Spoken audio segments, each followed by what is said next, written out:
Good morning, fellow Toastmasters. Mentoring, I've had the opportunity to do it a few times, but I have also been a recipient of it. As a young 23-year-old, I know I talk about the young 23-year-old, the eager, aggressive, some would say millennial, but I would argue Star Wars generation, try to the Jedi Master, Jedi Knight, Jedi generation, of trying to master everything all at once attitude that I once had. I'm going to talk about in particular experience that I had with a friend of mine who was at that point my boss. His name was Roger. Roger, the funny thing about Roger is one of those guys that you meet. He's always scattered, busy, phones are falling on the ground, things are tipping over. But when you get him, you talk to him, sharp as a tack, gives you the presence of being unprepared, but is prepared. So when I first met Roger as my boss, I thought, oh great, I'm gonna go into the shotgun. He's gonna ask me 20 different questions. I'm gonna have to hit 20 different targets with the shotgun, which if you ever shot a shotgun, it's impossible. However, Roger taught me a few things. First, be prepared.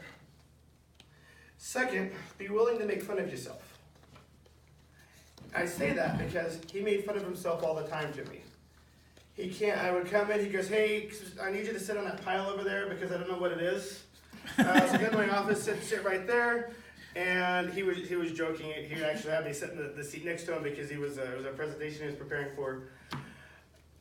And he would go through and he had a mastermind of making sure that even though you had to look at this organization, but making sure you knew where things were. And I say that, you're thinking, okay, how does that work? Well, he would be able to arbitrarily pull facts out of your head, and that was through practice, memorization, and knowing your audience.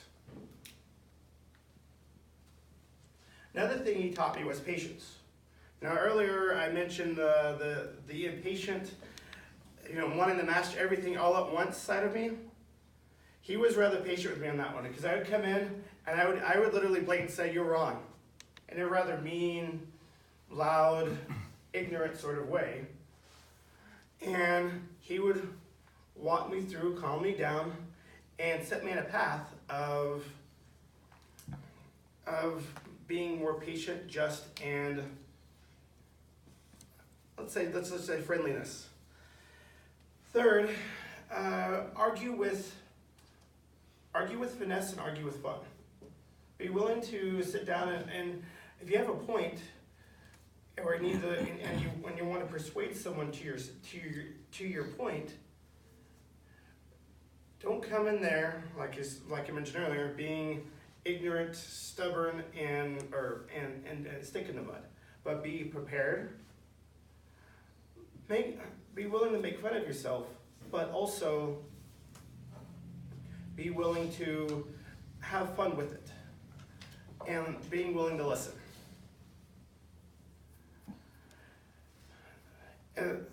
About 2 weeks ago, Roger, I got a phone call from Roger. It had been about 3 years since he called me, or I had called him to actually talk to him about whatever. And we had picked up from where we left off. I had recently lost my job. And we were talking about what I was doing to fix that, to transition from point A to point B. And he basically was like, what's your game plan, Daniel? Where are you going? I'm like, well, I'm doing X, doing Y, doing this, doing that, and said it in a matter of 30 seconds. He goes, good, got a game plan. What else is going on? We talked about family, talked about that, and we circled back around, and I had a tribute to him because being prepared for anything and everything, in the sense that you have a game plan. All right, so they eliminated your job, so what? Being positive, being prepared, staying on top of things. And always going into something to have a general idea of what you're gonna do and where you're gonna go. I have to attribute to him because I would still be in a stick in the mud today and being stubborn if I weren't.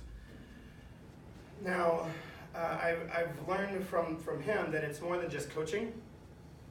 It's being a mentor for a long period of time, and he stuck with me for about 2 years before I got a promotion and up to another a promotion in the organization, but to another location. So I want to thank him for that, and Mr. Toastmaster,